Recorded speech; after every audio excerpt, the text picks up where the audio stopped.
Hi mga ka-savers and investors! Welcome back to my channel. So, ito na nga yung pinakahihintay ng lahat, yung pinakahihintay ng karamihan, ang do-it-yourself plan. So, yes, you heard it right, DIY plan. Isa itong paraan kung saan pwede kayo makapag-ipon, makapag-invest, at isang paraan din para palaguin natin yung perang pinaghirapan natin. So, may dalawang approach akong ginawa dito. Isa, yung imperfect approach.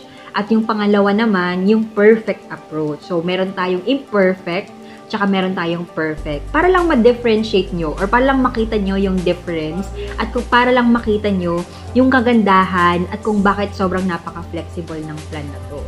So, if you are ready, then let's start. Umpisahan na natin. Okay? Ito yung do-it-yourself plan na i-share ko sa inyo. MOST18 yung name ng product ng MB Life or Manila Bankers Life. MOST18, ibig sabihin, multiple option super term for 18 years. Nabili na ni IMG ang MB Life. MB Life, local company po yan dito sa Pilipinas. Konting background lang sa MB Life, nag-start ito noong May 19, 1967, founded by Senator Hill Puyat. More than 50 years na po ang MB Life sa financial industry. So, stable po ang company kasi hindi naman yan i-approve ng Insurance Commission ng ganun katagal if hindi siya compliant sa mga nire-require ng Insurance Commission. At ang ating brand ambassador ay walang iba kundi si Mr. Boy Abunda or mas kilala nating Tito Boy. Also, these are some of the clients ng MB Life, Lafarge, Maynilad, Leslie's, Toyota, at BBCom. MB Life po ang provider ng group insurance for this account. Para mas lalo nating maintindihan ano ang MB Life MOST18, ang product na ito ay combination ng life insurance at investment. Life insurance, ibig sabihin, protection natin to sa pamilya natin, lalo na kung tayo ay isang family breadwinner. Kung maliliit pa yung mga anak natin, may aalalay sa kanila in case mawala tayo nang hindi natin inaasahan. Ang maganda dito, pag life insurance, term insurance lang po ang binabayaran. Kung i-google mo po yan, ang term insurance ay ang pinakamura or cheapest insurance. Now, sa MOST18, it allows maximum coverage at a minimal cost. Sobrang mura at affordable para sa ating mga Pinoy. Yung investment part naman, ito yung tinatawag natin na PDF or Premium Deposit Fund. Later, i-explain ko ano ang PDF or para saan ang PDF. Sobrang maganda yung investment part ng MOST18 dahil sa zero negative. Ibig sabihin, hindi nagni-negative or hindi nababawasan yung perang ini-invest natin.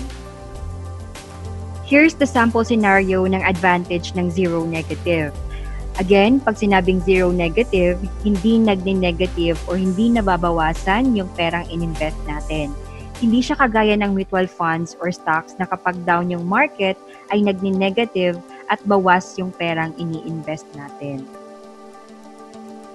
So for this example, si Mr. A ay nag-invest sa mutual funds or sa stocks while si Mr. B naman ay nag-invest sa PDF MOST18. On the year 1, negative 50% yung market for Mr. A, and then yung year 2, positive 50% naman yung market.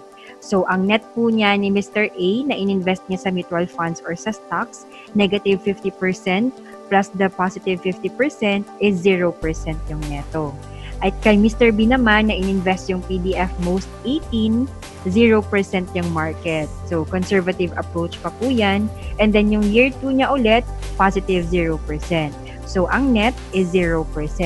So, pag tiningnan nyo, halos pareho lang yung neto ni Mr. A at ni Mr. B na nag-invest sa mutual funds at si Mr. B naman nag-invest sa PDF MOST18. Pero pag tiningnan mo yung actual computation, halimbawa si Mr. A at si Mr. B ay nag-invest ng tigwa 100. So, si Mr. A yung 100, 50% yung market, negative 50%. So, 100 and then dahil negative, so bawas. Bawas siya. Ang 50% ng 100 is 50. So, binawasan po ng 50. Yung 100 na ininvest ni Mr. A, kaya naging 50 na lang. And then on the year 2, positive 50% yung market. So, bumawi naman. So, ang 50% ng 50, ito ay tira na pera sa year 1 ni Mr. A. So, 50% ng 50 is 25. So, 50 plus 25, that's 75. So, ang net po ni Mr. A is 75. While kay Mr. B naman, yung 100 na ininvest niya sa PDF Most 18, since ang year 1 niya is positive 0%, ibig sabihin, hindi siya nabawasan, as is lang po yung perang ininvest niya because of the zero negative advantage. Same with year 2, positive 0% pa rin. So yung 100 niya sa year 1 and then sa year 2 is pareho lang. So kung makikita nyo, yung ininvest na 100 ni Mr. B sa PDF Most 18 ay hindi po nabawasan because of the zero negative advantage. Now, in case sobrang down yung market or say worst comes to worst, ang kukunin ng PDF or investment ng Most 18 ay ang percentage ng savings account ng top 3 banks. So, andyan yung Metrobank, BPI at BDO. Ngayon, karamihan sa atin nag-i-invest sa mutual funds or sa stocks kasi kumikita nga naman yung pera ng 50%, 30%, 20%, depende sa rate ng market. Pero mas maganda pa rin mag-invest sa walang negative. At yan yung advantage natin pag nag-invest tayo sa Most 18 at hindi lang puro sa mutual funds or sa stocks. Sabi nga nila, don't put your investment in just one basket. So, dapat naka-diversify. May dalawang approach akong ginawa para mas lalo niyong maintindihan yung kagandahan ng Most 18. Una, yung imperfect approach at yung pangalawa naman, yung perfect approach. So, unahin na natin yung number 1, yung imperfect approach. Here's the MB Life Most 18 sample plan for a 30-year-old. Ang purpose bakit siya kumuha ng Most 18 plan is for her kids' education. Ang projected interest rate naman is 12%. Ang 12% ay hindi fix. Nagbabago-bago yan depende sa rate ng market. So say for example, on the first year ng plan mo, nag-end yung interest rate ng 14%, so 14% yung kukunin natin. Say on the second year, nag-end yung taon ng second year plan mo ng 16%, so 16% yung kukunin natin. So nagbabago-bago yung interest, kung ano yung mataas at kung ano yung interest rate na nag-end, yun yung ifa-follow natin. Ang insurance coverage na kinuha is 1 million. Ito ay ang spot cash na makukuha ng beneficiary or family na iwan in case may mangyari sa policyholder or sa family breadwinner. Pwede rin na mas mataas yung insurance coverage sa 1 million gaya ng 2 million, 3 million, 5 million. Depende sa budget ng kukuha ng plan. Ang annual premium for a 30-year-old is 5,710. Ibig sabihin, yan yung yearly payment mo para sa protection or term insurance na 1 million. So kung titingnan nyo, sobrang mura at napaka-affordable ng 5,710 for 1 million insurance coverage. 5,710, i-divide mo sa 12 months, it will give us 475.83 per month. Okay? At ang policy fee naman is 500. One-time policy fee lang po yan. Ibig sabihin, isang beses lang tayo magbabayad ng 500. So, 5,710 plus 500 is equals to 6,210. Sa illustration natin, on the first year, ang annual contribution ni Miss Ann is 44,210. Si Miss Ann po ang nag-decide ng sariling annual contribution niya. So dito, hindi po ang Most 18 plan ang magde-decide ng annual contribution nyo. Kayo po mismo or yung client ang magde-decide kung magkano yung gusto niyang amount for annual contribution na pasok sa budget niya. So yung annual contribution ni Miss Ann na 44,210, ibabawas lang po natin dyan yung 6,210. Itong 6,210, yan yung kinumpute natin kanina na 5,710 for the annual premium, insurance coverage na 1 million, plus yung one-time policy fee na 500. So 5,710 plus 500, 6,210. So 44,210 less than the 6,210, that will give us 38,000. Itong 38,000 na to, ito naman yung i-invest ng Most 18 sa PDF. PDF, premium deposit fund, ito yung hindi nagzi-zero negative. So, yung 38,000 niya, kumita ng 4,650. So, 38,000 plus 4,650 is equal to 42,560. So, yan po yung total amount ng investment niya. Ang maganda dito, hindi lang nag-end sa 1 million yung insurance coverage ni Miss Anne. Kung ano yung total amount na kinita ng investment or PDF ni Miss Anne, idadagdag po yan sa insurance coverage. So, hindi na lang siya 1 million, kundi 1,042,560. On the second year, kung makikita nyo, bumaba po yung annual contribution ni Miss Anne. From 44,210, naging 30,000 na lang. So, ganun po ka-flexible ang most 18. Nasa sa inyo kung magkano lang yung kaya nyo for the annual contribution. So, ang gagawin dyan, ibabawas na naman natin yung annual premium na 5,710 for your 1 million insurance coverage at hindi na din po dyan kasama yung 500 na policy fee, yung one-time policy fee. So, from second year ng plan up to the 18th year, puro na lang po yan yung annual premium na 5,710. Most 18, ibig sabihin 18 years tayong insured, 18 years tayong protected. So 30,000 minus 5,710, that's 24,290. So kumita yung pera niya ng 8,022. So 42,560 plus 24,000 plus 8,022, 74,872 yung total po ng investment ni Miss Anne on the second year. And then again, kung ano po yung total investment dito, i-add po siya sa insurance coverage na 1 million. So from 1,042,560, it will go up to 1,074,872. Dito kung makikita nyo, on the third year, wala pong inilagay na annual contribution si Miss Anne.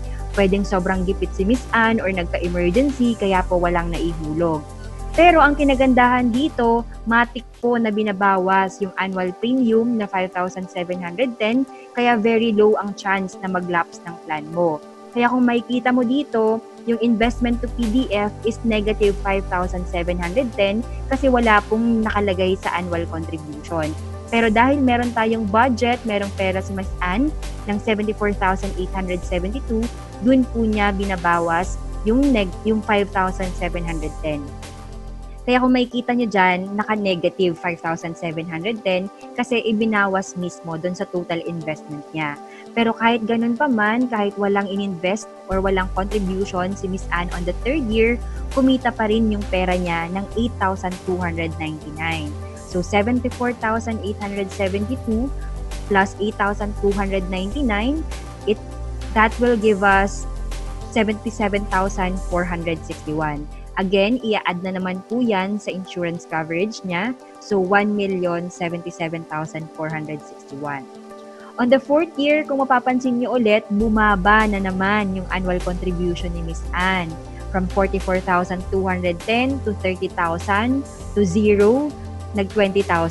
So, hindi po consistent yung annual contribution ni Miss Anne. Again, ibabawas ulit yung annual premium for 1 million insurance coverage na 5,710, that will give us 14,290. So, kumita na naman yung pera niya ng 11,010. So, 77,461 plus 14,290 plus 11,010, that will give us 102,762. Okay? So, yung 1 million niya, idadagdag ulit yung total investment sa PDF. So, 1,102,762. Kung makikita nyo, yung ika-fifth year ni Miss Anne, same scenario. Nung third year, walang annual contribution, so nag-negative yung 5,710. Ibig sabihin, kumuha yung most 18 ng 5,710 na ipambabayad niya sa annual premium niya. Kasi wala pong annual contribution. So, kinuha niya yung 5,710 dito po sa pondo niya, sa fund ni Miss Anne, kasi may pondo naman. Kaya very low yung chance ng lapsation ng plan. Kasi yung ibang plan, 'di ba, hindi mo alam, due date mo na pala, hindi mo na bayaran, nag-lapse agad. So ito yung maganda sa most 18 plan. Very low ang chance na mag-lapse yung plan mo. So, on the 6th year, kung makikita nyo, walang annual contribution ulit, pero nagkaroon ng withdrawal na 20,000. Okay? So, ulit, kahit wala siyang contribution dahil may pondo siya, okay, may pondo siya sa investment niya, ibabawas ulit yung 5,710. Kaya makikita mo dyan, negative 25,710 yung total. Bakit? Nagkaroon ng withdrawal ng 20,000 plus yung 5,710. So, 5,710 plus 20,000, that is 25,710. Yun yung total na withdraw or nabawas. Nabawas sa PDF or sa investment ni Miss Anne. Okay? Pero kahit ganun pa man, kumita pa rin yung pera na ininvest ni Miss Anne na 9,959.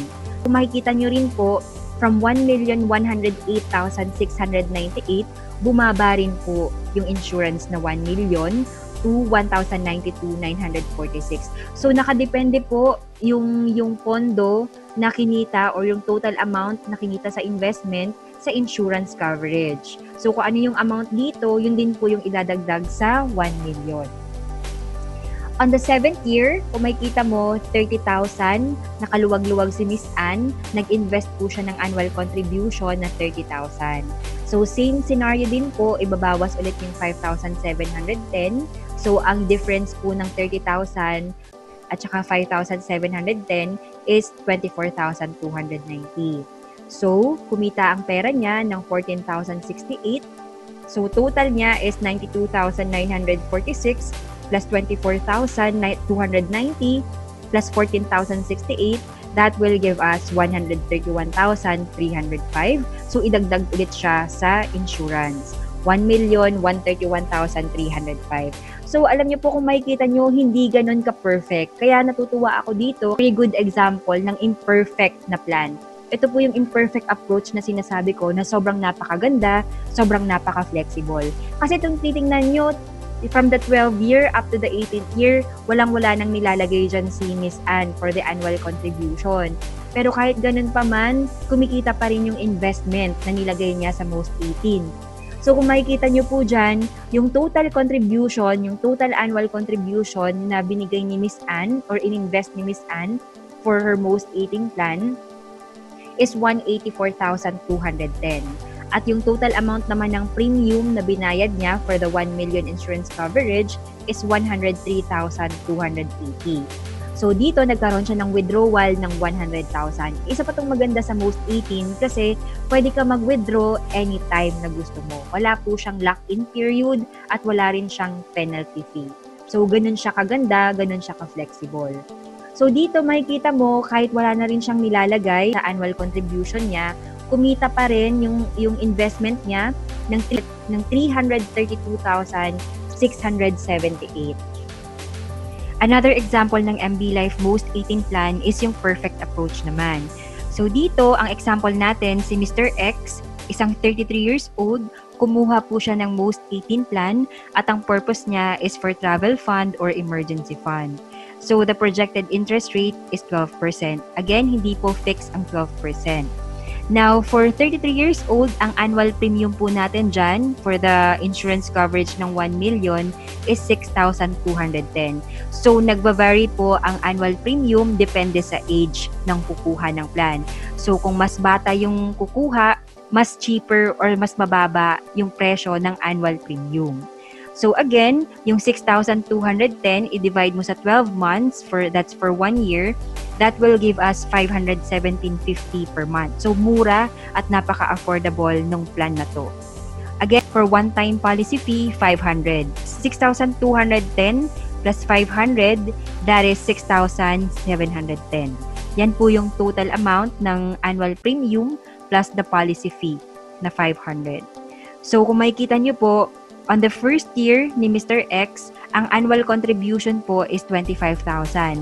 Again, si Mr. X po ang nag-decide ng annual contribution niya at hindi po ang most 18. So, ibabawas ulit dyan yung 6,710. That's the combination ng 6,210 annual premium fee tsaka yung 500 policy fee. So, 6,210 plus the 500, that is 6,710. So 25,000 less than the 6,710, that will give us 18,290. So itong 18,290 na to, i-invest po natin siya sa PDF.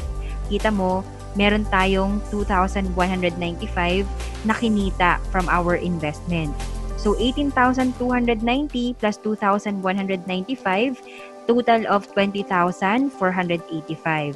Again, yung 1 million, idadagdag ulit yung kinitang 20,485 sa insurance coverage mo. So that will give us 1,020,485. The second year, which is 34 na po siya, yung 25,000 ulit, religiously po nag-i-invest si Mr. X ng 25,000. That's the annual contribution. Kaya ko po siya tinatawag na perfect approach kasi religiously nag-i-invest si Mr. X for the annual contribution na nilagay niya sa Most 18 plan. So kung makikita mo on the second year, up to the 18th year, 6,210 na lang yung binabawas for the annual premium kasi hindi na po dyan kasama yung 500 policy fee. So, 18,790 yung difference pag binawas mo yung 25,000 sa 6,210.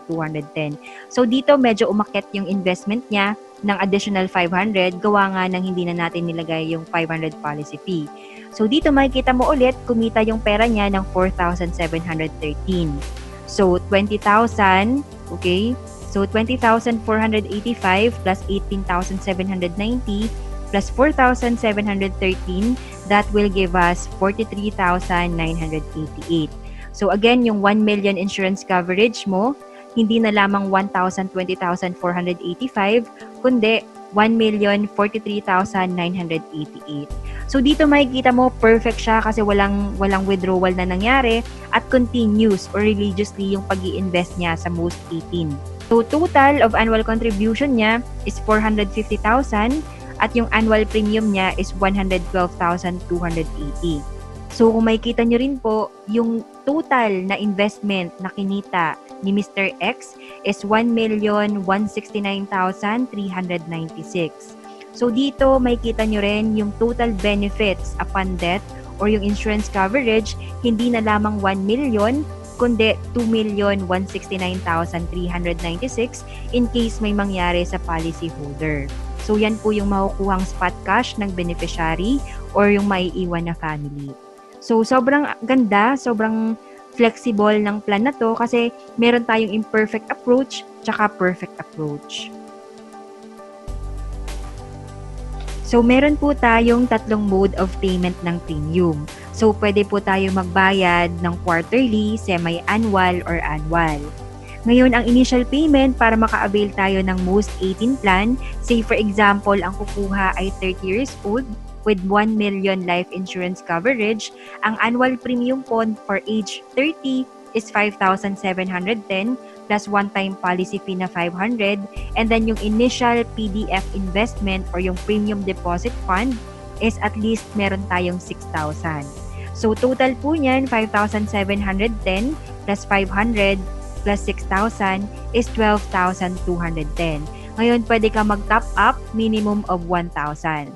So, example, para mas lalong maintindihan yung initial payment at kung gaano siya kaganda at affordable, say for example, for 30 years old, ang annual contribution na gusto mo, kasi tayo yung nagde-decide kung magkano yung amount for our annual contribution, depende sa budget natin. So, say for example, 30,000 yung gusto kong annual contribution, ibabawas ko lang yung initial payment na 12,210. So, the difference is 17,790. Itong kulang na 17,790, pwede po mag-top up minimum of 1,000. So, let's say next month, pwede ka mag-invest ng 1,000. And then on the other month, gusto mo ulit mag-invest, pwedeng 2,000 or kaya every other month ka lang mag-i-invest. Depende po yan kung kailan mo gusto at kung magkanong amount yung gusto mong idagdag or i-add sa investment mo. Ang minimum na investment natin is 1,000. So, ganun siya kaganda. So, banggitin ko lang po yung mga advantages ng MB Life Most 18. Number 1, very affordable yung insurance niya. Number 2, higher fund yung value dahil po sa zero negative. Hindi po nagne-negative or nababawasan yung investment. Premium flexibility, ibig sabihin, you can settle your contribution based on a schedule that fits your lifestyle. Meron din po siyang withdrawal advantage. You can withdraw your savings anytime without any penalty. Even on the first year, you can still have the protection or coverage. Also, emergency fund advantage. You already have cash value or savings on the first year which you can withdraw in case may emergency. Alternative investment flexibility. Free tayo mag-decide where to invest the difference. Since kumikita yung pera natin, so kung gusto mo siyang kunin at invest sa iba, pwede rin naman po. Next is early maturity. So, pwedeng gusto mo bayaran lang siya ng 5 years, gusto mo yung annual contribution mo hanggang 10 years lang, o kaya 15 years, or kaya until 18 years. So, you have the option kung hanggang kailan mo lang siya gustong bayaran. Ang issue age po natin dyan is 5 to 6 years old. So, you can insure yourself and your whole family. Hindi lang yan, it can addresses various financial needs. So, pwede mo siyang gamitin for your retirement, for education, for travel, and savings. Also, convertible po ang most 18 to permanent insurance. You have the option to convert your insurance to a permanent policy. And also, very low ang chance of lapsation. Premium may be settled from your investment earnings kasi kinukuha natin yung annual premium sa pondo, sa investment ng PDF. So, very low ang chance of lapsation. And of course, higher beneficiary benefits. Kasi whatever is the investment na kinikita sa most 18 ay idinadagdag natin sa insurance coverage. So, hindi lang siya nagsisettle for 1 million, kundi kung ano yung investment, idinadagdag natin doon. So, for questions or for sample proposal, pwede po kayo mag-email sa akin, alma.santiano08@gmail.com, or pwede nyo rin po akong tawagan or i-message sa Smart 0921-252-9307 at sa Globe naman 0927-0822-779. Pwede nyo rin po akong i-message directly sa mga social media accounts, Instagram Alma Santiano, YouTube account Alma Santiano, and Facebook account Alma Santiano. So, thank you very much po at sana nagustuhan nyo tong MB Life Most 18 na talaga namang napaka-flexible at napaka-affordable. Huwag nyo rin pong kalimutan na mag-like at mag-subscribe sa aking YouTube channel para updated po tayo palagi.